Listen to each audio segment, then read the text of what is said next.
تو ایک تو اس کو ریشنلائز کرنا. دیکھیے 18ویں ترمیم ہوئی تھی, آئینی ترامیم جو ہوتی ہیں اور نیشنل فائنانس کمیشن کی طرح کے جو فارمولے ہوتے ہیں, یہ کوئی صحیفے تو ہوتے نہیں ہیں, ان میں تبدیلیاں وقت کے ساتھ ساتھ ہوتی رہتی ہیں.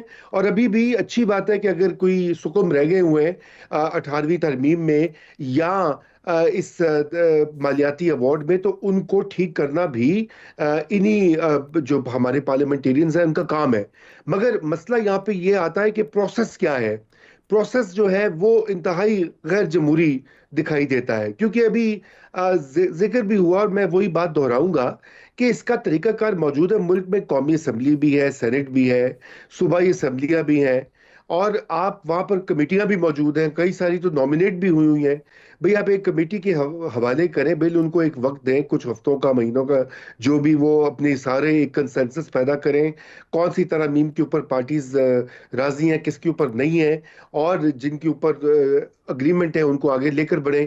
یہ ایک طریقہ ہوتا ہے جس سے ڈیبیٹ ہوتی ہے. ایک ملک میں ہر طبقہ فکر جو ہے اس کی رائے شامل کی جاتی ہے. اسی مشکل سے بچنے کے لیے غالباً وہ سامنے نہیں لا رہے کہ سب کو پتہ چل جائے گا کیا کرنا ہے اور کیوں کرنا ہے.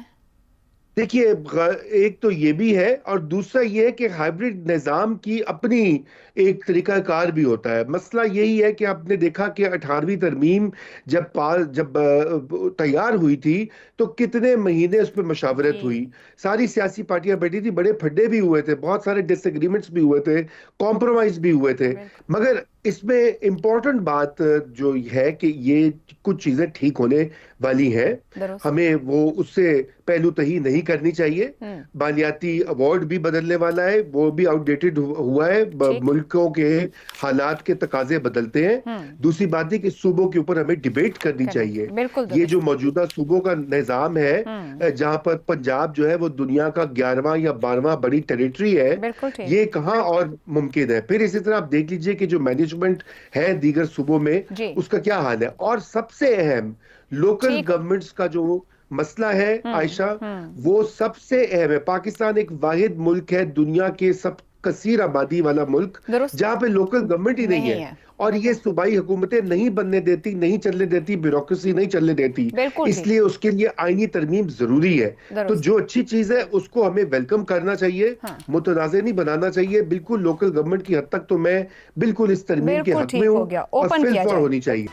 28ویں ترمیم کا معاملہ اب محض افواہوں تک محدود نہیں رہا, بلکہ حکومتی شخصیات کے بیانات کے بعد باقاعدہ سیاسی بحث کی شکل اختیار کر گیا ہے. 28ویں ترمیم کے حوالے سے حکومتی حلقے اگرچہ محتاط زبان استعمال کر رہے ہیں, مگر ان کے بیانات یہ اشارہ ضرور دیتے ہیں کہ پس پردہ کسی نہ کسی سطح پر اہم مشاورت جاری ہے. وزیر اعظم کے مشیر برائے سیاسی امور رانا ثناءاللہ نے واضح کیا ہے کہ اگر کوئی نئی ترمیم سامنے آئی تو اس کا تعلق بنیادی قومی معاملات سے ہوگا. ان کے مطابق قومی مالیاتی کمیشن ایوارڈ, آبادی کے تناسب, پانی کی تقسیم, ووٹ ڈالنے کی عمر اور بعض انتظامی معاملات زیر بحث ہیں. رانا ثناءاللہ یہ تاثر بھی دے رہے ہیں کہ حکومت فوری طور پر کوئی بڑا قدم نہیں اٹھا رہی, بلکہ اتفاق رائے پیدا کرنے کی کوشش کر رہی ہے. تاہم ان کے بیانات نے سوال ضرور پیدا کر دیا ہے کہ اگر ابھی کچھ طے نہیں ہوا تو پھر اتنے حساس معاملات بار بار زیر بحث کیوں لائے جا رہے ہیں. دوسری جانب بلاول بھٹو زرداری نے کہا ہے کہ ان کی جماعت سے اس بارے میں کسی قسم کی رسمی یا پھر غیر رسمی مشاورت نہیں ہوئی, مگر سیاسی حلقوں میں یہ تاثر موجود ہے کہ پیپلز پارٹی مکمل طور پر بے خبر نہیں ہے. پارٹی کے اندر یہ احساس ضرور پایا جاتا ہے کہ کچھ نہ کچھ پک رہا ہے, کیونکہ آئینی ترمیم جیسے حساس معاملے میں حکومت پیپلز پارٹی کو نظر انداز کر کے آگے بڑھ ہی نہیں سکتی. اصل سوال یہ ہے کہ ممکنہ 28ویں ترمیم میں کیا کچھ شامل ہو سکتا ہے.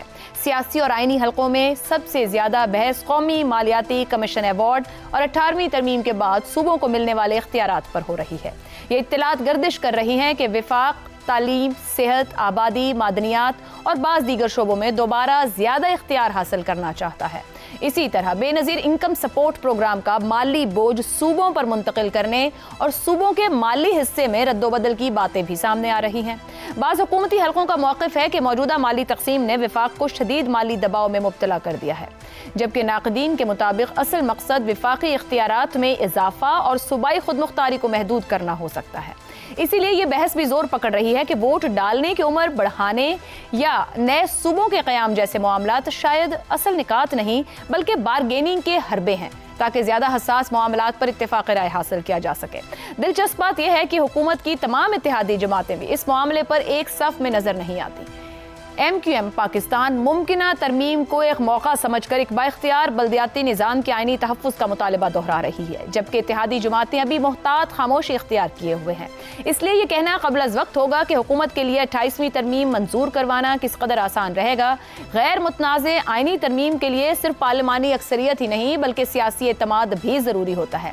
ایسے میں یہ سوال بھی اہم ہے کہ اس وقت پاکستان کی اس اعتماد کا یہی عنصر کتنا کمزور ہے اور کتنا مضبوط۔